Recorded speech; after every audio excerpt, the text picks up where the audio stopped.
everyone! I'm Miss Marvel, a longtime Feral main, and I've been playing a ton of beta. If you're playing Feral Druid and the Dragonflight pre-patch, here's everything you need to know. It's a good time to be a Feral player, and with it looking as strong as it is, you'll want to stay where you are. Now, because we're still at level 60 in the pre-patch, we don't have as many talent points open to us, since we'll gain more on our way to level 70 in the next expansion. Tuning is still happening and sims aren't complete, so we don't know exactly what's best, but some numbers have been run, and this is the best that Feral Theory Crafting has given us so far. If we aren't nerfed by 65% before the expansion launches, we could almost be meta for the first time in modern WoW. Our design focus has shifted slightly away from Ferocious Bite and more to Bleeds again. We have almost all Druid utility available to us, which puts us in a better spot utility-wise. We got Mark of the Wild back. Convoke and other spells have been nerfed enough that they're still competitive but not overpowering. We got a wonderful rework to Sabertooth. And our AoE toolkit has gone from just one spell to half of the tree.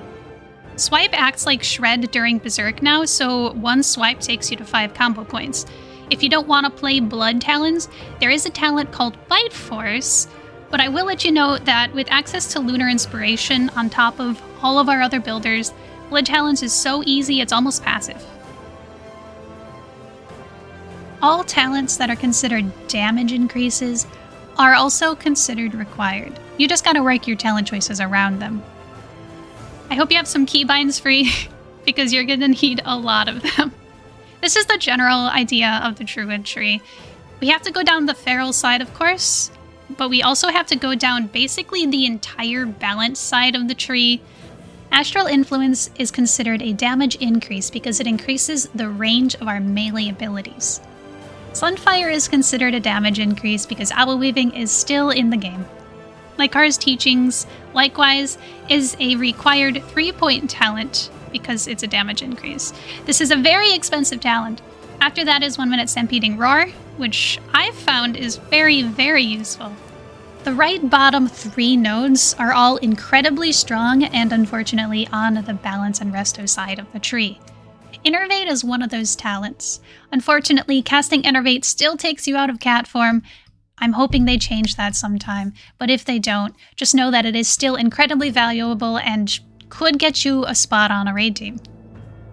Nature's Vigil heals based on all your single target damage spells, and for Feral, almost all of our spells are considered single target, even the AoE ones. So from here, you have a couple of talents you can move around. You have, of course, this you don't have to have selected either. In pure single target, Thick Hide is probably going to be your best option. In dungeons or in raid bosses with ads, you could go Maim, you could go Typhoon, Incap, even Hibernate for some reason. Rejuvenation and Swift Mend are a powerful combo that I have found I like. It's nice for healing in a pinch. If you or your teammates need a heal, I've just really found I like this combo, even when I'm not in dungeons needing to get Remove Corruption. What most of you came for, the meat of this video, this tree is the most fun I have ever had with Feral. I believe it's the best designed version of Feral ever.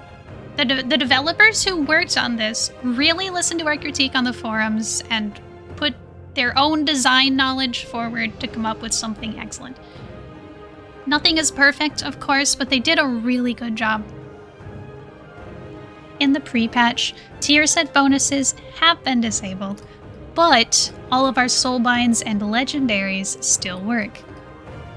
Before you ask, Blizzard thought ahead and made sure you can't stack legendary talents with legendary items, so no, you can't have Duke Invokes.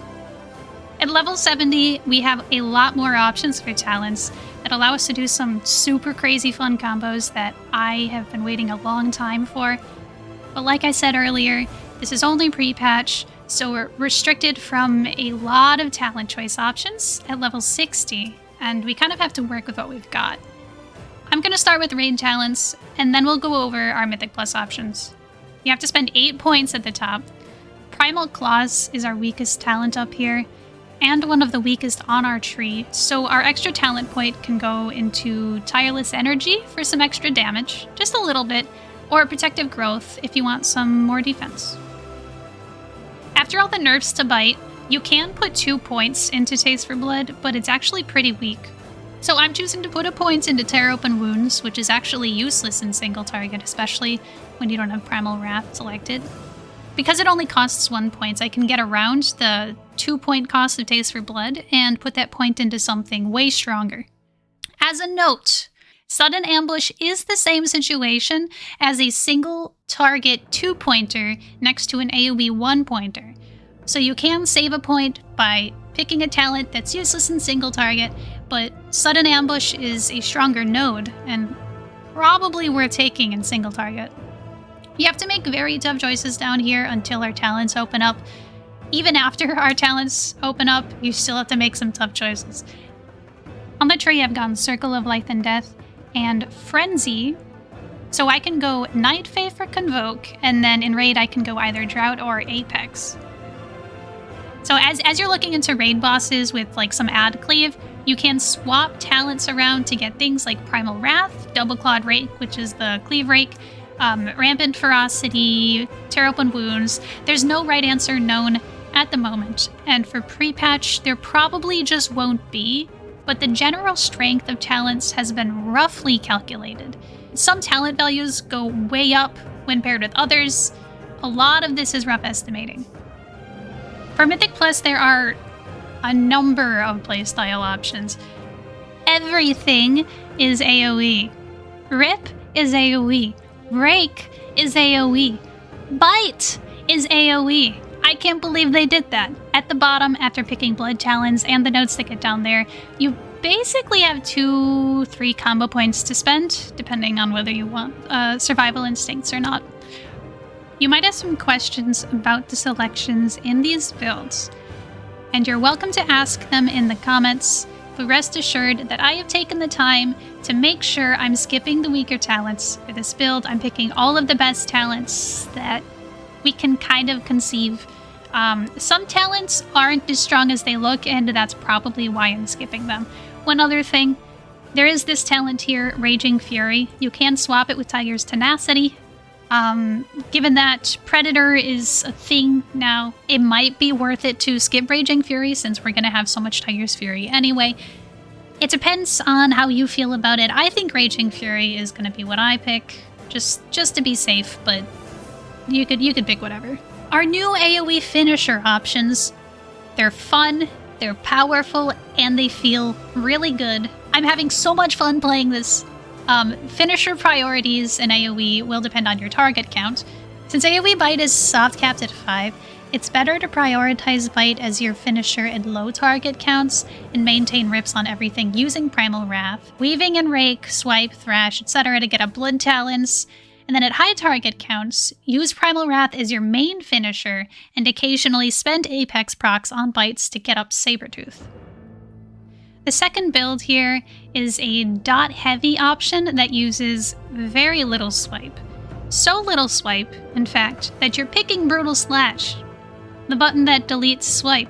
The idea here is that you're spending so much time upkeeping bleeds and moonfires with Lunar Inspiration that you have no time for filler spells in the first place. This is a viable and fun build, although it takes a lot more focus. I know that I struggle with focus, so I'm not gonna do it, but you are more than welcome to. Feral has so many bugs right now that are causing it to do more damage than it should. I can't say how much because I don't know, but basically all of our bleeds are bugged right now. Expect those to be fixed before Dragonflight launch, maybe sometime during the pre-patch. Another note, we've done the math on Blood Talons versus Bite Force in Mythic Plus. It looks like Blood Talons is going to be stronger as long as you can have at least 60% of your finishers up with Blood Talons. That was my first video ever. Seriously, this is literally my first one. Please subscribe. and like, because in future videos I'll not only be doing more Dragonflight guides, but I'll also be doing videos about secrets and riddles and mount collecting and a whole bunch of other stuff. So please let me know if you want any more feral guides in the comments below. Also, please be nice to me in the comments. I'm new. I also stream on Twitch. Thanks so much. Bye!